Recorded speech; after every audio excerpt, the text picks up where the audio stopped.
අපිත් වැරල්ලක් ඇයි නාන්නැත්තේම නාන්න එක්කන් ඇවිල්ලා තියෙන්නේ. නාන්න ආපු දුරක් අනිත් එක. හායි නිවාඩු දවසේ අපි කට්ටිය එකතු වෙලා කොහෙද ගියේ කියලා බලමුද? ඉතින් කට්ටිය එකතු වුණාට පස්සේ කතා වෙනකොට තමයි දැනගන්න ලැබුණේ මේ දවස්වල පෑවිල්ල නිසා එතන වතුර නැහැ කියලා. මොකද අපි නාන්න යන්න තමයි ප්ලෑන් කරේ. යන අතරතුරේ අපිට දන්සල් එහෙමත් හම්බුණා. සාමාන්‍යයෙන් ඇසළ පොයට දන්සල් අඩුයි. ඉතින් අපි හිතුවේ නැහැ යද්දි දන්සල් හම්බෙයි කියලා. ඒ නිසාම අපි අපිට අවශ්‍ය කරන කැම බීමත් අරගෙන තමයි ගියේ. ඒ වුණාට ඉතින් මගින් හම්බෙච්ච දන්සල් වලිනුත් මේ පොඩි පොඩි දේවල් කෑවා බිව්වා. මේ ඉතින් අපි අවසානයේදී නාන්න ගියපු තැන තමයි නාචිමලේ. අපේ කට්ටිය නම් ඉතින් හොඳට නාලා නටලා සෙල්ලම් කරලා සතුටු වුණා.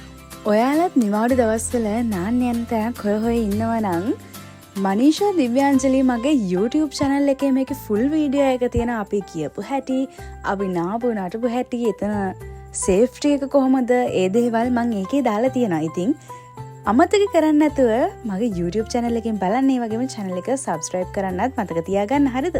මේ ඉතින් ඉන්නේ කොහෙ ගියත් නැවගිලුණත් බෑන්චුන් අපි දෙන්න. ඉතින් මේ වගේ තවත් videos බලන්න අපි follow කරලා තියාගන්න. Thanks for watching. Bye bye.